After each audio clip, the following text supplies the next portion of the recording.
Nigeria's evolving tax landscape is once again in focus as the Joint Revenue Board begins its four-day meeting since the implementation of new tax reforms. The gathering, holding in Lagos, begins with a series of field activities designed to give participants practical insight into how revenue generation can drive key economic infrastructure in the country. Correspondent Omomi Okewo tells us more.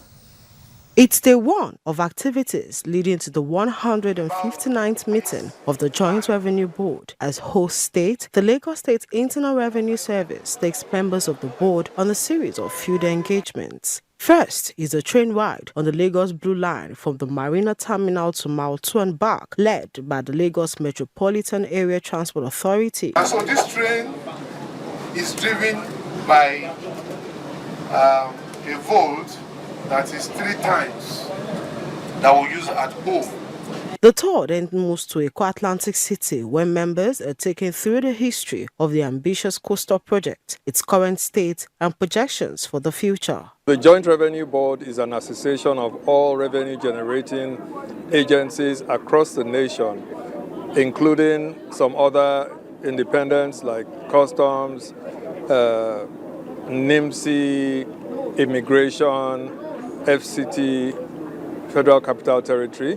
So part of our routine with these quarterly board meetings is to take all members and expose them to the level of development in the different states. It's not just about collecting and collecting and collecting. It's important that when you collect your taxes, you spend it, and residents can see the effects of your taxes. So we thought it was important to show the blue line. And it was very impressive. In fact, the feedback when I posted it on my social media was, have you traveled again?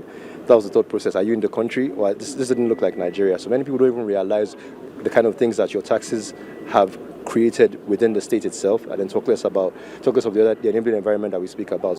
The 159th meeting is first since the board's transition and commencement of Nigeria's Tax Reform Law 2025 is expected to focus on key issues, including the ongoing domestication of the Harmonized Taxes and Levies Law. We're a collective body.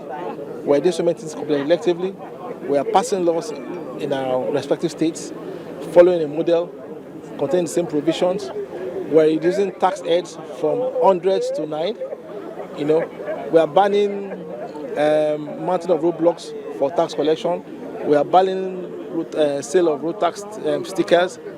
We are working on a presumptive tax regulation. So it's a season of collaboration and harmonization. It's a kind of food for thought for all of us that we have to be more committed to our jobs to ensure that revenue are properly harnessed and are collected directly to state treasury accounts to be used for this kind of development. This is very, very encouraging.